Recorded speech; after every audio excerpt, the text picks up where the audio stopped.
Disclaimer: the information in this podcast should not be relied on as a substitute for medical advice, diagnosis, or treatment. If you're suffering from any mental health issues, we recommend that you seek medical advice before using these resources. We make no warranties that this information is correct, complete, or reliable or suitable for any purpose. Welcome, everybody. I'm Misty Beryle, the owner of Mindful Living Wellness Center here in Salt Lake City, Utah. A place to bring intentional healing and balance through physical, mental, and emotional care. Our goal is to help you in your journey through education of self-sustaining tools such as talk therapy, life coaching, emotional wellness, mindful yoga, and any variety of healing and wellness. Our purpose for these podcasts are to share information about staying well, however that may look like for you, our listener. Thank you for joining us, and welcome to Please Wash Your Hands.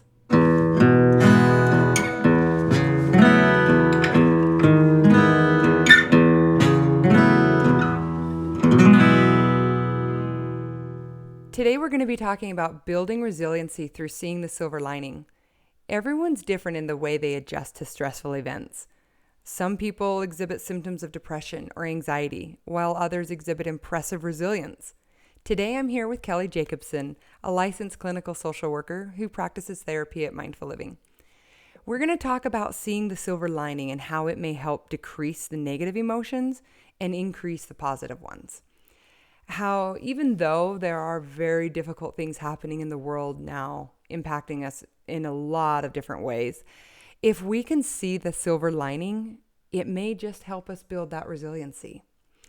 Kelly, can you talk to us a little bit about that phrase and what it means, seeing the silver lining? Absolutely. If we just looked this phrase up in the dictionary, seeing the silver lining, it would say we use the term silver lining when we want to emphasize the hopeful side of a situation that might seem gloomy on the surface. The common expression, every cloud has a silver lining, means that even in the worst events or situations, they do have some positive aspect. Other expressions that mean the same thing are you've probably heard, like look at the bright side or notice the blue sky. What's interesting is in the world of psychology, in my profession, seeing the silver lining is actually a therapeutic strategy known as cognitive reappraisal, and it's one of the elements of cognitive behavioral therapy. And for those who are listening, you probably heard me reference cognitive behavioral therapy in previous episodes. Wow. Okay, that makes a lot of sense. So, seeing the silver lining, it's more than just trying to stay positive. It's actually digging deeper, like wading through the gloominess and finding what positive may come from a negative situation. Absolutely. You've probably heard this before. The Chinese word for crisis is frequently talked about as being composed of two Chinese characters signifying danger and opportunity. So, again, there's opportunity in crisis if we look for it. Oh my word. So, one of our therapists, Dory, she and I were just talking about this, and she had brought that to my attention, that the crisis and or danger and opportunity in the that is so cool. Okay. So tell me, how does seeing the silver lining help build resilience? So, resiliency is the capacity to recover quickly from difficulties. It's sort of like our toughness in situations. And so, like right now with COVID-19, it's personally invited each of us to strengthen our resilience muscles. We've Mm, all had to really assess our individual situations and, in a lot of cases, like creatively pivot from where we were at. For most people, our lives have drastically changed in the past 2 months. I know mine has, in the way that I work, my finances, my kids' education. yeah. And for other people, maybe their housing or their health status have shifted drastically. And although these changes have created some difficulty and even in a lot of cases tragedy, it's also forced us to do things differently. And in some cases, there is a real benefit to that. Misty, I really believe that there is a silver lining to everything that is happening right now. I also believe strongly that those of us who hold on to what was will likely suffer the most, and those who adapt to what is to come will possibly thrive. That's really interesting. And as you said that, part of me kind of waited a little bit in that darkness of like, it has been tough. Like, this has been so tough. And on that same note, there have been a lot of instances where I've just been like, it's okay. We're going to like look at these great things. Like, I've actually spent more time with my daughter. I've spent more time with my dog. I've spent more time slowing down. And so I have kind of naturally been seeing these silver linings. Um, However, sorry, go ahead.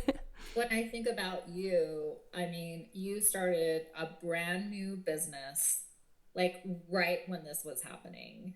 And I think if, it could be really easy in your situation to just like throw in the towel and be like, this is too much. I mean, you had barely gotten some momentum going with your Yeah, business and barely. had to shut down. And Yeah, so I think your situation, like maybe we could talk through that yeah. and like what have your struggles been as a business owner? What's been difficult? And then what has been the silver lining for you, like in this situation? So, what that looks like for me, and what that looked like for mindful living was basically like everyone's experience, the non-essential shutdown, and we could no longer practice from our brick and mortar. And it really launched me into that silver lining because there were things in the back of my mind that I wanted to incorporate with the business. I wanted to have some virtual offerings. I've always wanted to do a podcast. Um, the things that have birthed from this yuck have been amazing. And I've been able to focus on those silver linings. And maybe it's just my coping mechanisms of just hanging on to those positive things because I've tried not to think too negatively about not being able to service clients out of our brick and mortar, but being able to now have this opportunity to where our therapists wouldn't have been recording classes. They wouldn't be doing live virtual classes or individual therapy, your telehealth, and things like that, where it's almost like this door's been open and we just kind of got pushed into it. And at first it's like, wait, what's going on? But at the same time, now we're in this room, so to speak, that we're like, oh, all this opportunity. So when you mentioned the two words, danger and opportunity, I'm just like, yeah, that's exactly what I feel like I'm experiencing and what maybe we're experiencing. And so the silver lining for me, I've been able to really like link arms with all of our therapists and individual contractors that work out of mindful living and kind of get through this together, get become a little bit stronger in our relationships. We have calls, we have powwows, if you will, and be able to talk about what can help and give each other ideas. One of the logos that we were going to use that I had seriously contemplated was the lotus flower. I've always loved the lotus flower because it grows from the grime and the filth and the muck of the earth. And yet it's this beautiful, resilient flower that's just gorgeous, which is why you'll see it a lot of healing and wellness places. Because as we have to go through this yuck of life, we can grow and become better for it.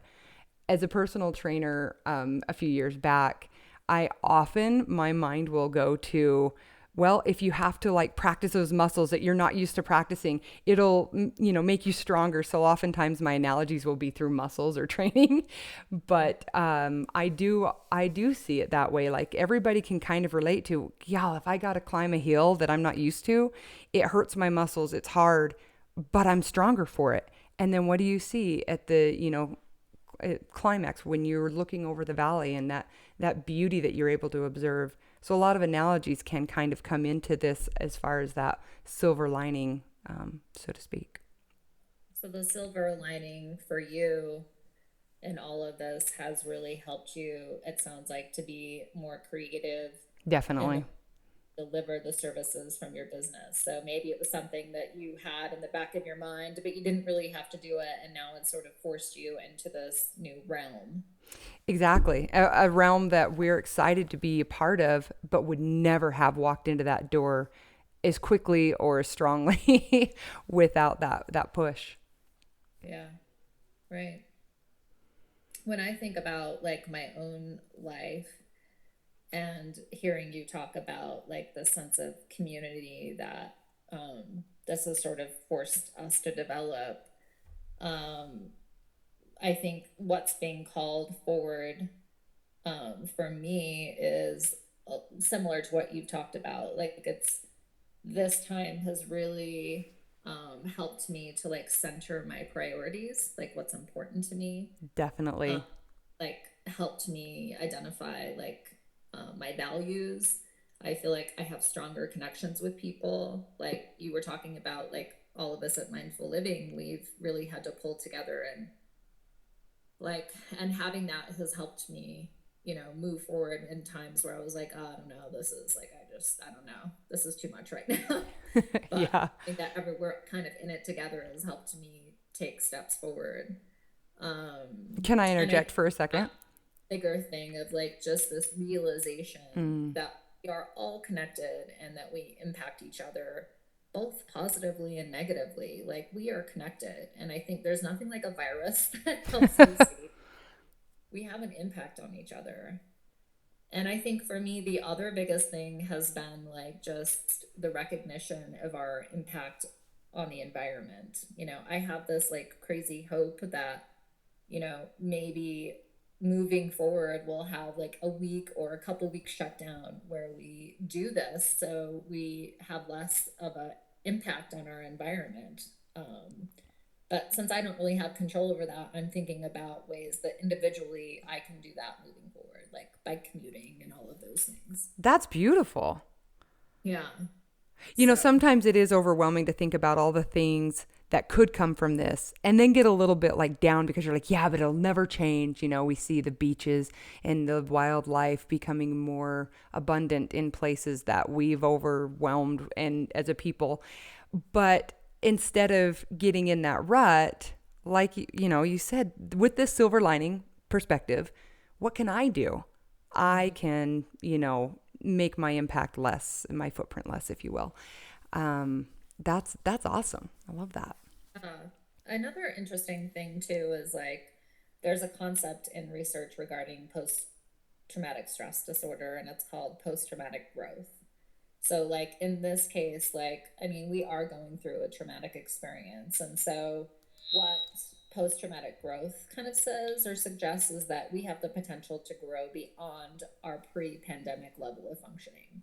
So, we individually and collectively, as we rise and sort of rebuild, we might have that experience or the opportunity to experience like post traumatic growth. Like, having a better baseline than before we even started. And that's through like building that resiliency.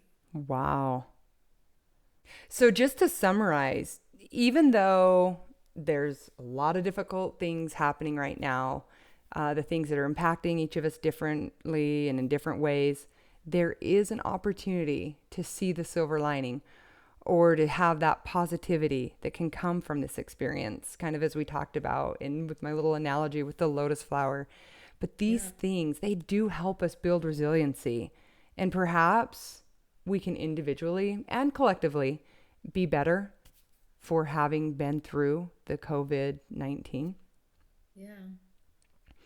I It's think so. an it's an amazing thought to think about something so traumatic and so hard in many different ways. We've discussed, you know, work, personal, um, financial, all of these different aspects. It's affected. I don't think there's a person in the world, literally, that's not affected by this. I could be wrong. Obviously, I don't have those facts in front of me.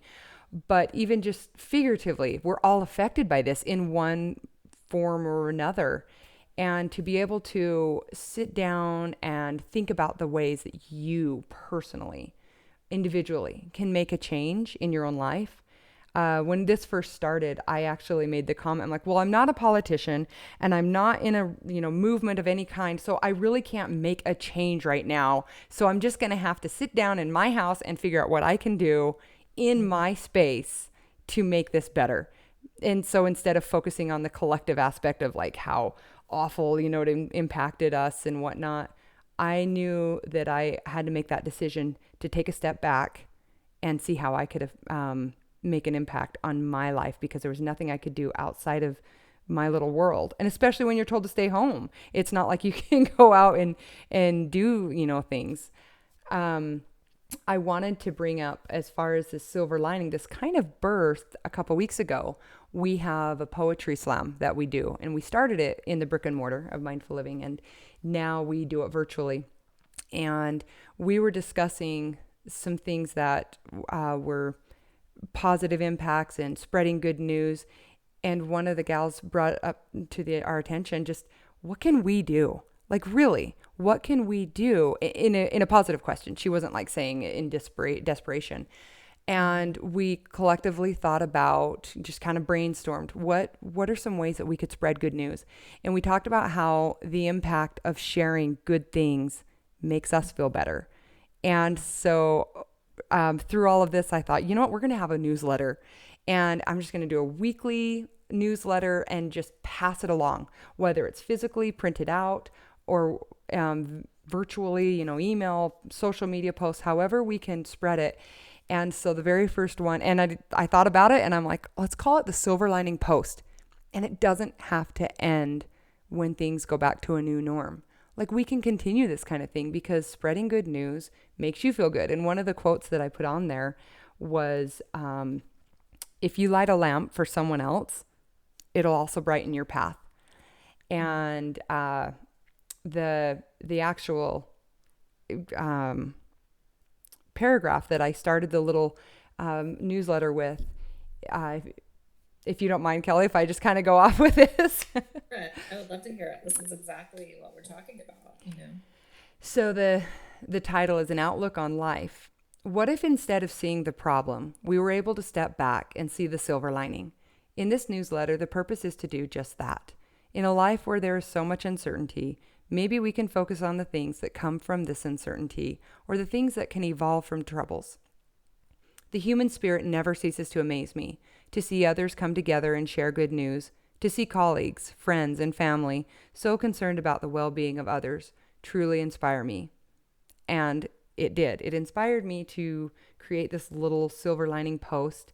And I have a good friend that's a poet, and we utilized one of his poems. I asked him to share one of his poems that would be fitting for this newsletter. His name is Micah Grillius, and this is the poem. It's called Today. Today is sparkling. Today is fresh. Today is wonderful, and it's new. Today is alive. Today is priceless. Today is a special gift for you. Today has yesterday's wisdom, tomorrow's dreams, and the time to do the things right now. Today is a desire. It's tomorrow's beginnings, and it's yesterday's somehow. Today is a river that rolls through a meadow where children and poets play. Today is an ocean that waits for the castles with promises to let them stay. Today is whatever you want it to be. Today is alive, and it's here, and it's free. What will you do with today? I want to leave you guys with that, because truly, you have more control of self than you realize. Don't let the outside influences control how you feel, how you are, what you do. I love creating. I do write a little bit of poetry. I actually, okay, so I wanted to leave with that, but I'm going to say I would like to leave with another one, if you don't mind, Kelly. No, I love it. It's called Happiness. And I literally was walking my dog, and I had some thoughts, and I pulled out my phone and I just started recording. It might not be applicable to everyone. However, I feel this is how I feel inside. What is happiness? Happiness isn't a religion. Happiness doesn't come from other people. Happiness isn't what you see. Happiness is self. Happiness is how you treat others.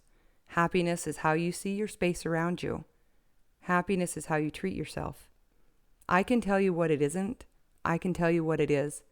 But ultimately, happiness is yours. I encourage all of you listeners to be able to take these little bits of wisdom, these little creative poems, and apply it to however it means to you. But try to see the silver lining, because I'm willing to bet there's something there that's occurred, that's your lotus, that you've been able to grow from, that you've been able to take and be better from. And if not, maybe think on that for a little bit and see what you can do. But I'm really glad that everybody was able to join in today and listen. And as always, have a mindful week.